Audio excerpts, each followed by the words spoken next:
نن زمونږ مسلمانانو جنکو د حیا هغه جنازې ویستې، هغه بربند لباس یې واغوسته چې د یورپ ښځې پې شرمېږي.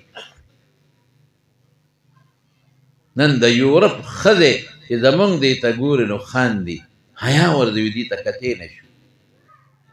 د ډمانو نه بدتر لباس دا نن زمونږ دې ښځو واغېست او فخر پې کوي.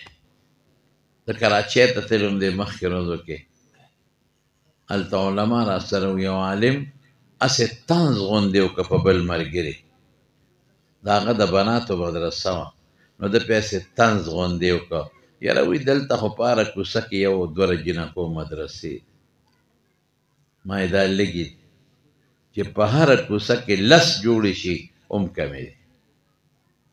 نن خو ضرورت د دې دی مې ته لاړ شه او په کراچۍ کې په دې صدر مارکیټونو کې او چې دا کوم ځای کې دا د زنانو دا ملبوسات او دا نور سامان خرڅېږي، ته لاړ شه هلته وګوره چې تا ته اهمیت معلوم شي د ښځو د مدرسې.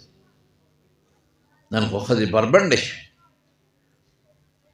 قسم دې تاسو ورشئ وګورئ، نو نن په دې ښاریو کې او په دې بازارونو کې اسلام آباد ته ورشئ، لاهور ته ورشئ، ښځو پرتوګونه غورځولي دي او په جانګو کې او په نیکرو کې ګرځي.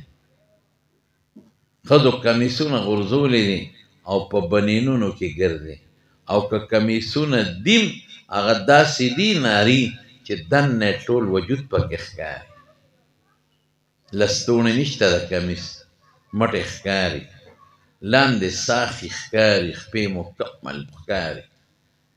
نن مسلمانانې ښځې، زه خو په دنیا ګرځېدلې یم الحمدلله او ډېر ملکونه مې کتلي. نن زمونږ مسلمانانو جنکو د حیا هغه جنازې ویستې، هغه بربند لباس یې واغوسته چې د یورپ ښځې پې شرمېږي. نن د یورپ ښځې چې زمونږ دې ته ګوري نو خاندي، حیا ورځوي دې ته کتې نه شو.